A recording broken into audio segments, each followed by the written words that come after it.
Sim, a palavra de Deus é viva e poderosa, é mais cortante que qualquer espada de dois gumes, que penetra entre a alma e o espírito, entre a junta e a medula, traz à luz até os pensamentos e desejos mais íntimos. Nada em toda a criação está escondido de Deus, tudo está descoberto, exposto diante de seus olhos, e a Ele é quem prestaremos contas.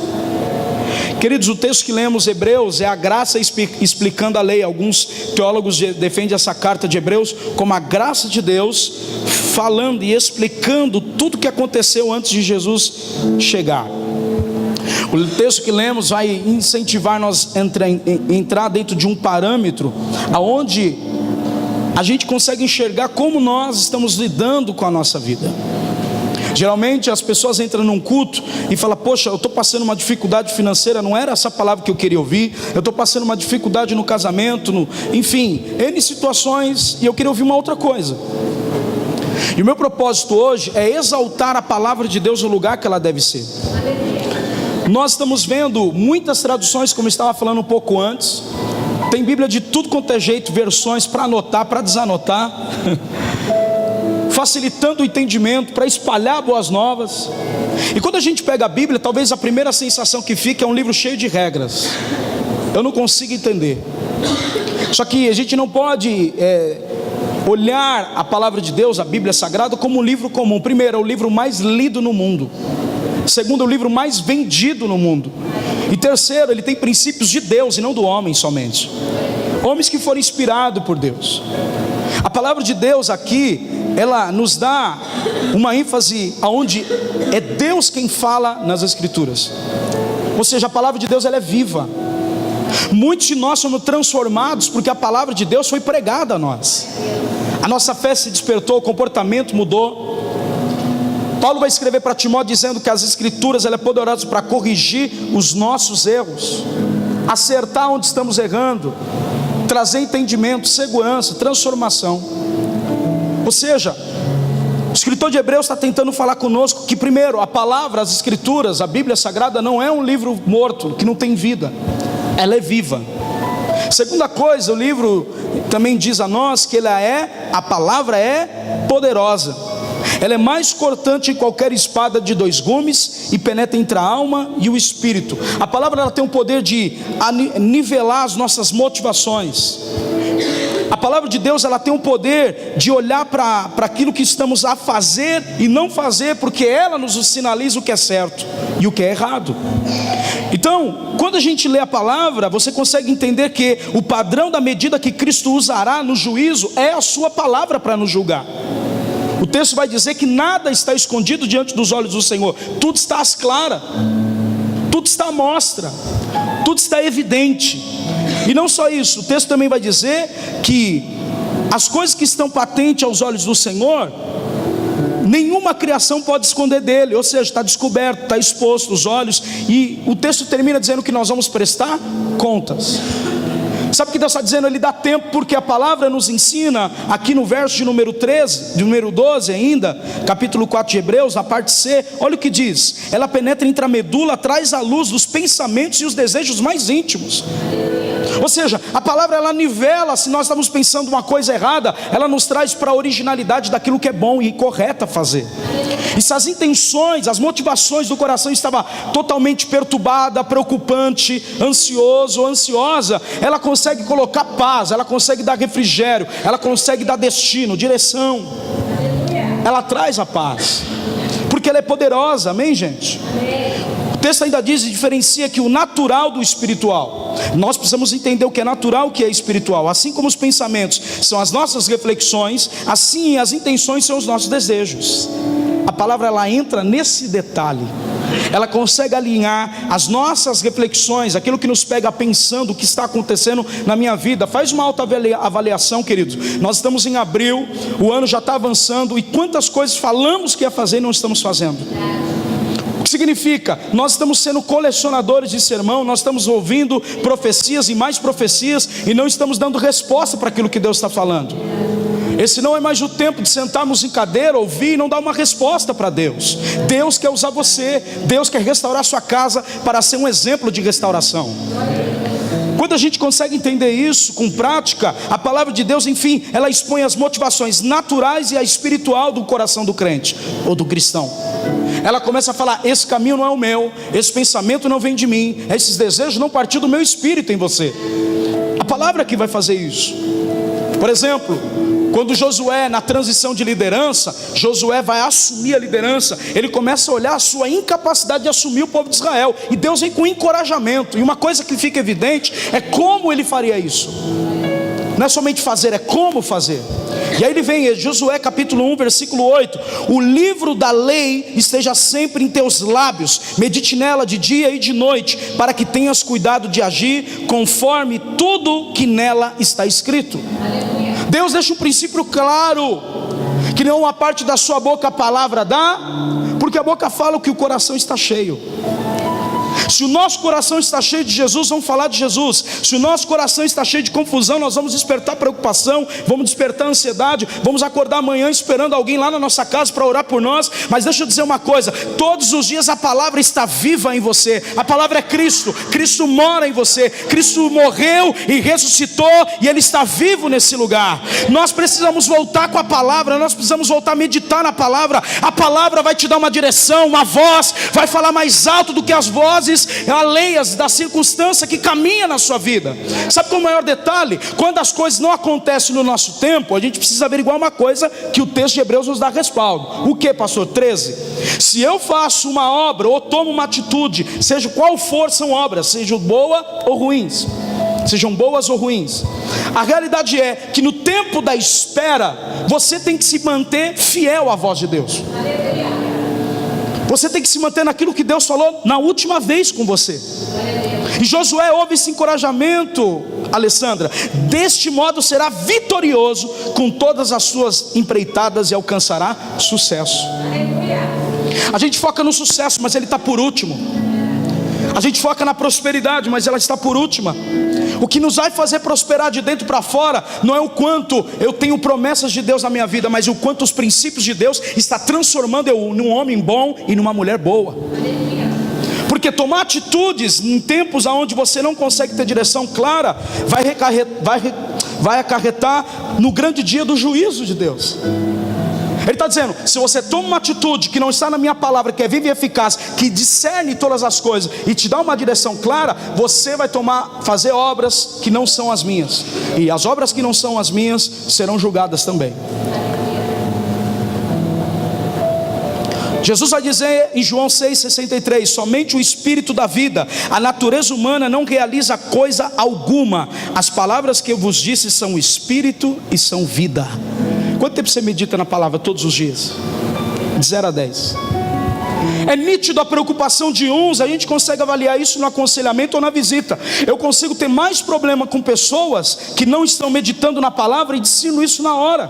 Quanto tempo você olha para a pessoa, você bate o olho, você chega na casa dela, a Bíblia não está exposta como deveria na casa da família, não está sendo restaurado. Não adianta trabalhar a libertação do marido se a esposa também não adianta, meu irmão. É um conjunto. Não adianta trabalhar a restauração dos pais se os filhos não é submisso.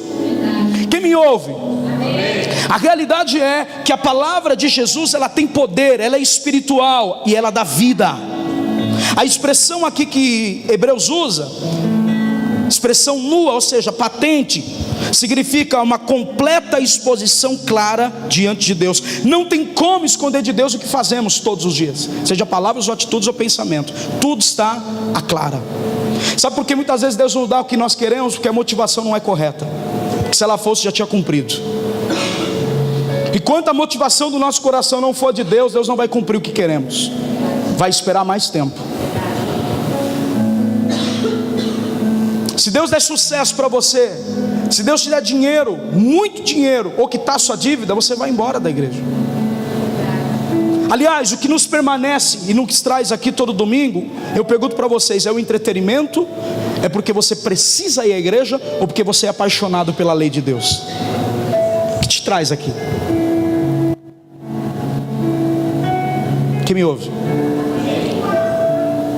Eu me pego olhando essa palavra, queridos, eu fico pensando, naquele grande dia nós prestaremos conta. Quero ler pelo menos 2 textos sobre isso. Romanos 14:10 diz: então por que você julga o teu outro irmão?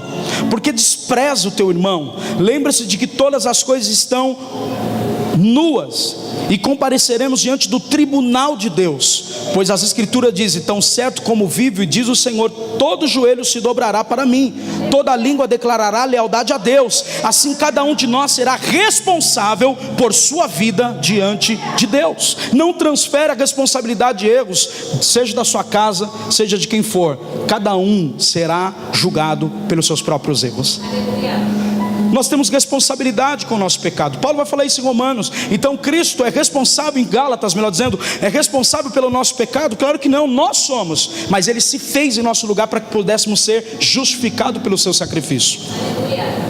A realidade é que Deus, Ele está no trono.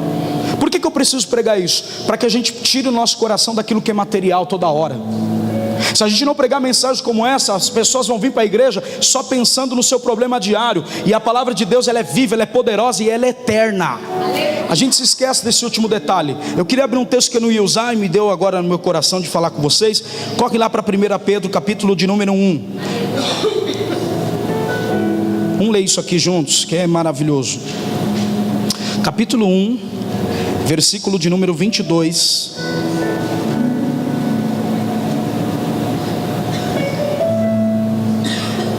Vamos ler o 23. Eu vou ler na versão transformada. Diz assim: pois vocês nasceram de novo, não para uma vida que possa ser destruída. Presta atenção. Pedro fala de um novo nascimento. Aquele que está em Cristo, nova criatura é. E as coisas velhas e tudo se faz. Por que as coisas velhas acompanham o crente até hoje? Porque o tempo que a gente deveria se dedicar lendo e estudando sobre Deus, a gente está fazendo muitas coisas que não é isso. E isso que eu falo é entretenimento. Às vezes não é pecado o que você está fazendo, mas é algo que não está acrescentando em nada na sua fé. E isso que não está acrescentando em nada na sua fé vai prejudicar você de ser uma nova criatura. Então, nós temos pessoas com mentalidade nova, mas com hábitos antigos. Eu quero Deus, eu quero chegar no alvo, eu quero crescer, eu quero ver minha família ser restaurada, eu quero exercer meu chamado, eu quero ver o propósito de Deus cobrir na minha vida. Mas a Bíblia fala sobre isso. Você nasceu de novo ao ponto de ser exemplo naquilo que você está pregando? Você nasceu de novo ao ponto da sua família ser um modelo em vitrine e olhar para a sua casa hoje e falar: minha casa glorifica a Deus? Às vezes a gente perde o senso que nós somos chamados para ser exemplos, não só pregadores. Nós somos chamados como igreja, agora estou falando, nós somos chamados para ser exemplo no trabalho. Todos os dias nós deveríamos avaliar nossa vida no primeiro dia que levantamos a mão para receber Jesus. Agora é tarde. Ele está dizendo o seguinte: nasceu de novo. Deus não te chamou para uma vida que pode ser destruída. Acabou, você não será destruído, porque aquele que está na tua vida já venceu a morte e Ele habita em você. Ou seja, Deus não te trouxe no mundo para ficar perdido dentro da igreja. Levanta a sua mão. Eu quero liberar que essa vida dentro da igreja é uma vida de progresso, é uma vida de crescimento, é uma vida de prosperidade na alma e não só material. É espiritual também. E ele vai dizendo: olha, a vida que agora vocês vivem, na nova vida, ela não será destruída. O texto continua: mas para uma vida que durará para sempre. Por quê? Vem da palavra eterna, viva e poderosa, que é a palavra de Deus. Diga comigo: a palavra é eterna. O texto diz: os seres humanos são como capim, sua beleza como flores do campo. O capim seca, as flores murcham, mas a palavra do Senhor permanece para sempre. Essa palavra é a mensagem das boas novas, a qual foi anunciada para você. Tem dias que o nosso capim está verdinho para todo mundo comer, mas tem dia que nós estamos como um capim seco. Tem dias que as nossas flores têm perfume, mas tem dia que ela não tem o incenso do perfume. Sabe o que eu entendo? A única coisa que presta na vida de um cristão mesmo é o quanto ele se dedica para a palavra eterna que ele carrega. Porque é isso que vai sobrar na hora da dor, na hora da luta. É o quanto a palavra tem feito efeito na sua vida. Presta atenção nisso. Jó enterra seus 7 filhos em um só dia. Perde sua prosperidade. Perdendo sua prosperidade, a única coisa que fica é sua esposa, e ainda murmurando. O texto vai dizer aqui, não precisa de abrir, olha o que ele diz, Jó 22, 21, sendo assim, faça as pazes com Deus, sujeita a Ele, e a prosperidade te alcançará. Primeira coisa, se sujeite a Deus, não tenta entender tudo que acontece na sua vida. Jó não tinha saúde, não tinha filhos, família desestruturada, prosperidade foi embora. O que Jó tinha, gente? Jó tinha a palavra. Jó 22, 22, aceita pois a orientação que vem da boca de Deus, deposita as palavras no seu coração. Aleluia. Você entende o que eu estou falando? Nos dias maus, o que vai valer mais a pena é o quanto você acredita que a vida eterna foi preparada para você. É o quanto nós estamos avaliando as nossas obras, falar, poxa, eu preciso parar de fazer isso aqui está me levando cada vez mais fundo. Eu preciso fazer algo para mudar a minha vida. Não adianta as pessoas ajudar quem não quer ajuda. Quem me ouve? Amém. Aliás, a expressão aqui que Deus usa, clareza, é que nós vamos prestar conta de tudo que estamos fazendo. Nós nos esquecemos disso. O desejo de estar com Cristo produz em nós a vontade de agradar a Ele, gente. Quando estamos com Jesus, nós queremos agradá-lo. Não é cansaço vir a culto, é prazer.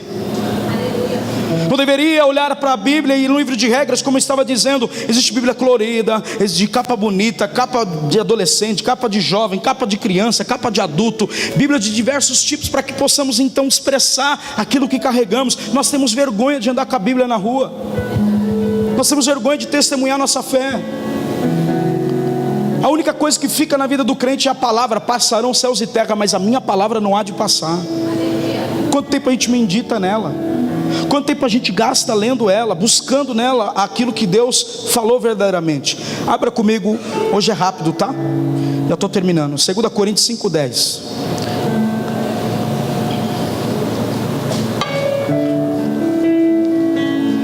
Que texto? Que texto? Olha o que diz aqui.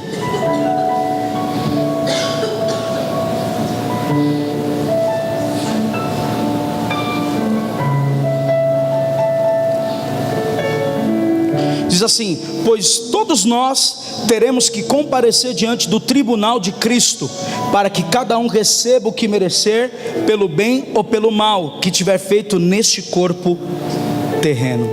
Cara, você tem noção que você vai comparecer diante de Deus e dar conta de tudo que você está fazendo? Graças a Deus a gente tem responsabilidade de pregar isso para você, para trazer temor. Você vai prestar conta dos seus palavrões, você vai prestar conta da fornicação, vai prestar conta das mentiras, da fofoca. Você vai prestar conta. Você vai prestar conta da instabilidade espiritual que você leva. Você aparenta ser espiritual, mas não é na vida espiritual. Deus não aceita outra coisa. O texto vai dizer o seguinte: se eu vou comparecer ao tribunal de Cristo, ser julgado pelas minhas obras, então eu devo agradá-lo nessa vida terrena que eu estou, para chegar até a eterna. Não adianta somente agradá-lo, ela vai fazer também com que eu venha rever as minhas obras. Aleluia. Ela vai mostrar para mim como o meu coração, qual é o prazer, qual é a paixão que eu tenho. Vai fazer avaliar a sua vida. A pessoa que não se importa com a realização das suas obras demonstra uma grave falta de percepção. Se você não tem percepção para isso, vem a palavra começa para despertar você, para mostrar para você que você precisa voltar para Deus, voltar para Ele, cara. Olhar a Bíblia e falar: hoje eu vou me tornar um crente genuíno. Aliás, deveria existir um dia nacional que todos pudessem sair, pegar a Bíblia escrita mesmo, como está na mão de alguns de vocês, e sair debaixo do braço e falar: o dia internacional da Bíblia que a gente tem que professar foi para que os outros vejam que nós somos crentes mesmo, e não temos vergonha de sermos crentes, de carregar a verdade, de carregar Cristo na nossa vida.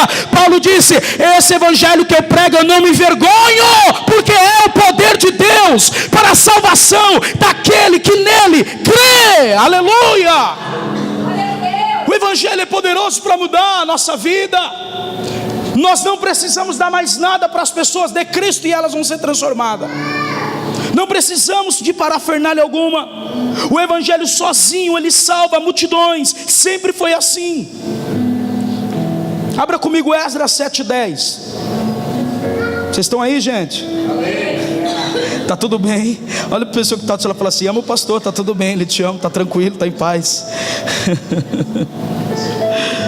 Aleluia.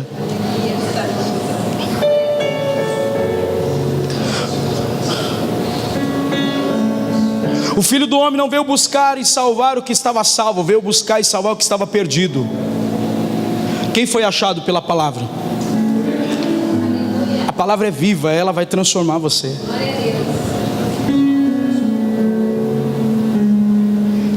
Eu queria ler Esdras 7:10.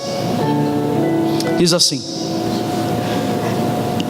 Esdras tinha decidido, diga comigo, estudar a lei do Senhor. Primeiro, você nunca vai descobrir profundamente acerca de Jesus se você não parar para estudar o que Jesus falou. Sem estudar não tem crescimento bíblico e nem na fé. Você vai voar espiritualmente. Por isso que eu lembro em 2008 foi o ano que eu mais preguei. Eu sempre cito isso 325 vezes no ano. Quase todo dia pregando, jejuando em várias igrejas, vários lugares. E eu lembro que eu pregava, eu tinha mensagem para 15 minutos. E o resto era fogo, poder, o povo caía, milagres, autoridade, tudo. Deus fazia um movimento tremendo. Mas eu sabia que quando a pessoa levantava daquele movimento, a vida dela não mudava. O casamento dela era um lixo. Os filhos estavam desviados. O marido não se convertia. Pô, mas saltou, pulou. Foi renovado, o poder de Deus desceu sobre ela. Mas do que adiantou? E o Senhor falou assim: olha, é tempo de você crescer na palavra. Me conheça pela palavra. Querido, profecia é gostoso quando alguém é usado para falar para você, mas é diferente quando você está estudando e o Espírito Santo fala: yes, é isso que eu queria de você. É isso que eu queria que você fizesse lá atrás, não agora somente. Ou seja, era para você estar muito mais avançado espiritualmente. Só não está pela sua negligência de não querer estudar e ouvir a minha voz através daquilo que você está meditando e não lendo. Meditar é estudar. Meditar é estudar. Segunda coisa que encontramos, Esdras, ele toma uma atitude, diga comigo, obedeceu o que estudou. Se você não obedece o próprio princípio que você acredita, então esse princípio não vale de nada para você. Os princípios da palavra de Deus, dentro de todo o princípio, fala alto comigo, dentro de todos os princípios que Deus estabelece em sua palavra, dentro deles tem promessas de bênção para você. Então primeiro o princípio, depois as promessas. Abraão, se ouvires a minha voz e ser leal, ande na minha presença e ser perfeito. Ele falou isso porque no capítulo 15 de Gênesis, Abraão tinha ouvido a voz de Sara para deitar com Agar, e Deus ficou 13 anos para dar o filho da promessa, que é Isaac. Veio só no capítulo 21, passou-se 13 anos. Deus nunca prometeu tempo para nós, Ele permitiu somente enxergar uma coisa. Olha para mim, aquilo que Deus prometeu vai vir na hora certa, no tempo certo. Mas antes, honre os princípios que Deus colocou para você. Ande na presença dEle, seja leal ao que Ele falou, porque o que Ele falou que vai cumprir na sua vida. Cara, para quem que você está olhando? Qual é a direção que você está hoje? Qual é o caminho que você vai seguir? Você tem que levantar amanhã e falar: basta, cara, eu vou comprar livro, eu vou crescer, eu vou viver uma vida correta com Deus, para que a luz do mundo que sou eu possa brilhar lá na minha casa. Ganhe os seus primeiro, ganhe a sua casa primeiro. Eu posso ir para as nações? Todos nós podemos. Eu posso ir para outra cidade? Todos nós podemos. Agora, a ideia não é mais um direito, a ideia é por que eu estou indo. O que eu vou fazer lá? Por que Deus está me enviando? Quem me ouve? Por que eu casei com essa pessoa? O que atraiu você para ela? Por que eu escolhi essa igreja? Por que eu sei que o pastor Danilo, independente das falhas dele, prega o evangelho correto? Porque é a única coisa que me sobrou. Porque não é fruto somente de mudança, é quando a gente entende que alguém se identifica naquilo que é ministrado puramente. Aquilo que é liberado sobre o altar tem o poder de construir e restaurar a sua casa. Presta atenção, eu vou falar isso aqui, sem estudo não teria como interpretar isso. O que está acontecendo em Esdras capítulo 7 é a volta do cativeiro de 70 anos que Jeremias tinha profetizado. Havia uma mistura, os samaritanos nascem na época do cativeiro de 70 anos. Então nessa mistura, o sacerdócio, aqueles que exerciam a função sacerdotal, levitas, todos aqueles que prestavam culto, servindo o Senhor, estava misturado. E quando o povo volta do cativeiro, você consegue perceber que lá em Jeremias 33:3, clama a mim e responder-te-ei, anunciar-te-ei coisas grandes e firmes que ainda tu não conheces. Deus começa a liberar promessas. E quando esse tempo de libertação chega, a palavra diz que Neemias é o que constrói o muro em Judá. 52 dias é levantado. Esdras é o contemporâneo, e Zacarias também. Cada um tinha uma função, aleluia. Então quando Esdras chega, ele fala assim: peraí, capítulo 1 você lê: nós não vamos exercer nada para Deus até que se chegue uma linhagem real, pura de sacerdotes. Então você consegue ler Esdras contando as famílias, e nessa contagem não é uma coisa lá normal jogada na Bíblia ao léu. Você tem que entender que havia uma mistura. Então teria que contar o nome e o sobrenome para descobrir: essa família tem uma linhagem levítica, então pode exercer algo para o reino dos céus se manifestar no altar de novo. Quem está me ouvindo? Não era uma coisa simples. Esdras pega a parte e fala: ó, eu vou ensinar a lei, eu vou obedecer e vou praticar. Quem me entende? Porque a última coisa que ele vai fazer, diga comigo, é ensinar. Fala alto: estudar, obedecer e ensinar. A prosperidade vem agora se você fizer isso. Estudar, obedecer e ensinar. É essas três coisas que Deus nos chamou para fazer. Só isso. Esdras fica com essa porção da lei. Ó, eu vou pegar e cumprir o propósito de me aplicar na lei para ensinar o povo. E quando Esdras vem, você percebe que a primeira coisa que eles constroem, gente, é pelo altar. Nada vai começar na sua vida se você não levantar um altar. Aleluia. Tudo vai começar pelo altar. Esdras é o altar, aleluia. Neemias é o muro da proteção, e Zacarias é o templo. Cada um tem uma porção de Deus para aqui nesse lugar. E você também que está me ouvindo pela internet, você tem uma porção de Deus. Deus vai te usar muito. O que eu quero terminar minha mensagem hoje para dizer para os irmãos: o que vai fazer o nosso crescimento ser efetivo, produzir frutos que permanecem, é o quanto tempo nós estamos dedicando a nossa vida na palavra de Deus.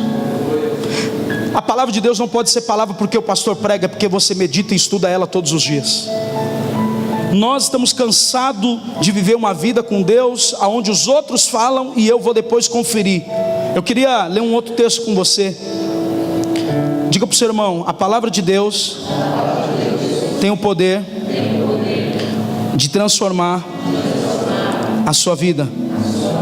Diga assim para ela: hoje o Senhor está falando ao seu coração. Volte a meditar nas Escrituras. Abra comigo Atos 17:11. Termino nesse texto.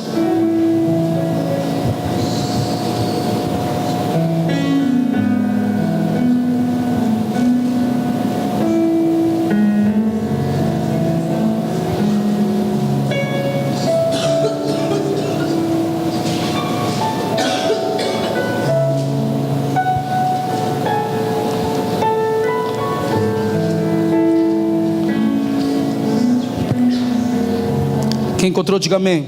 Amém. Diz assim: os judeus que moravam em Bereia tinham uma mente mais aberta que os da Tessalônica, e ouviram a mensagem de Paulo com grande interesse. Está aí, quem me ouve? Essa é a perspectiva do culto. É o interesse de agradar a Deus. É o interesse, eu quero ir por culto para cultuar. Eu não quero assistir o culto. Eu quero ouvir a palavra para amanhã aplicar para o meu dia. Esses jovens aqui, porque eram jovens, ouviram a mensagem de Paulo, que já era um homem já mais avançado. Ele tinha grande interesse do que Paulo estava falando. Todos os dias examinavam as Escrituras para ver se Paulo e Silas ensinavam a verdade. Irmão, cadê essa pureza da igreja brasileira? Nós vemos fantasias no púlpito. Não adianta você estar numa igreja estruturada, uma igreja que não tem vida na palavra. Nós não somos uma igreja da palavra. Sabe por que não somos? Porque a primeira coisa que a gente faz é desprezar a voz de Deus pelas Escrituras. Quantos livros você compra por mês? Mas quanto Mac você come todo mês?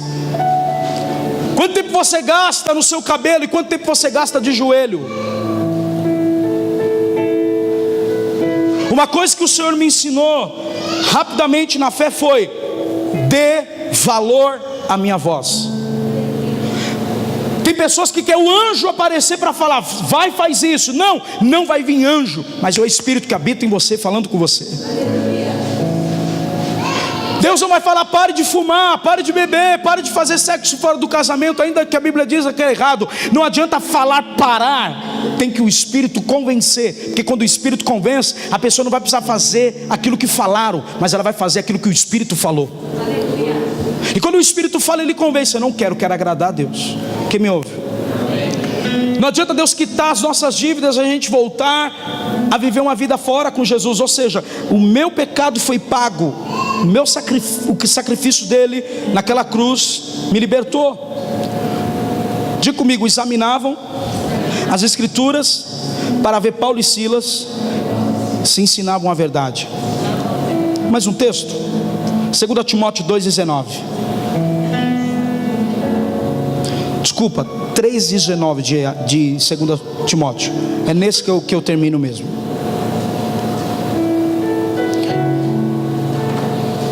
Desculpa, 3,16.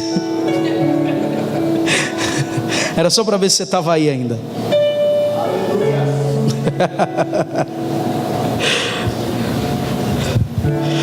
Vamos ler juntos? Porque é importante examinar as Escrituras. Eu quero pelo menos esses domingos aqui exaltar a palavra de Deus, amém? Exaltar o lugar da palavra no seu coração. Eu quero profetizar que você vai ter uma paixão pela palavra como nunca nesses dias. Você vai ter uma fome da palavra tão grande. Deus vai limpar você pelo lado de dentro pela palavra. Jesus falou: vós estáis limpo pela palavra que vos tenho transmitido. A palavra limpa você, a palavra cura você, a palavra transforma você. E quando Paulo ensina seu filho, ele aplica isso. Ele fala: ó, Timóteo, toda a Escritura é inspirada por Deus, é útil para ensinar o que é verdadeiro e para fazer perceber o que está em ordem em nossa vida. Desculpa, desordem da nossa vida. Ou seja, a palavra de Deus, ela organiza, não é a vida espiritual, é toda a nossa vida. A palavra de Deus vai falar: não faça negócio com esse, não ande com aquela pessoa, não senta na mesa com essa. Aleluia. A gente confunde seguir a paz com todos e caminhar todo dia comendo na casa. São duas coisas diferentes.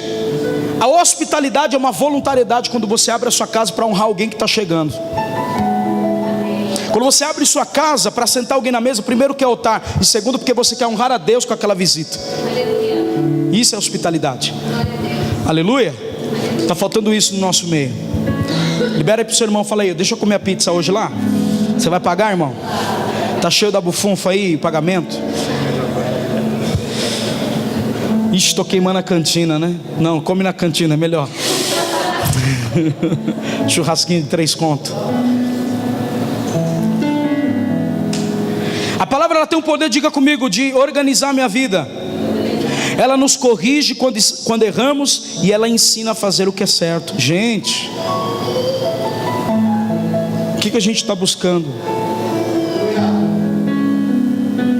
Você vai prestar conta, e eu também, dos erros e acertos que nós estamos. Se for acerto, glória a Deus. Mas se for erro, meu amigo,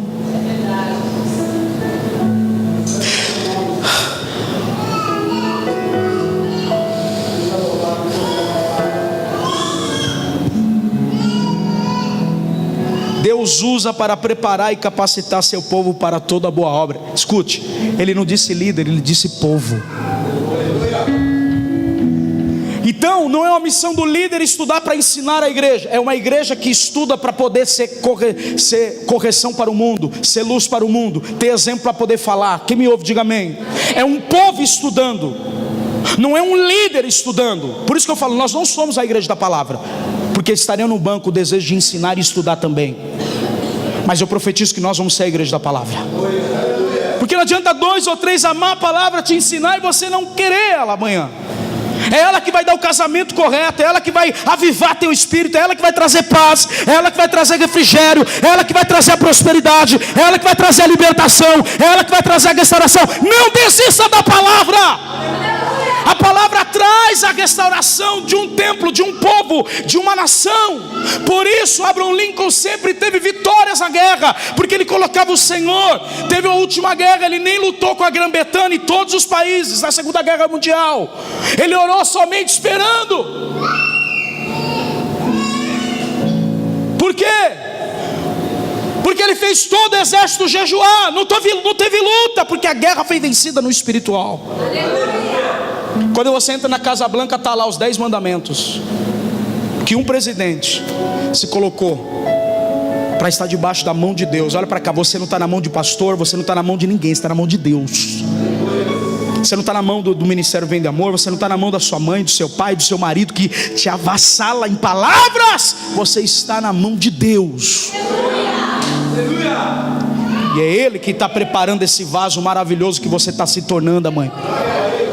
Você vai ser útil para toda boa obra. Pega aí, meu filho. Eu quero profetizar na tua vida que nós vamos ser aplicados, nós vamos ser apaixonados, nós vamos amar ler e vamos crescer na graça e no conhecimento, porque é isso que Deus deseja. Nós vamos ter Cristo vivendo em nós e através de nós. Eu profetizo lá na sua casa uma restauração bíblica, uma restauração de ensino no teu casamento, no teu namoro. Põe a Deus aí, põe a palavra aí. Está faltando isso aí na tua casa. Seja o sacerdote da tua casa. Abra a Bíblia lá, faz um culto. Deixa Deus ir na sua família.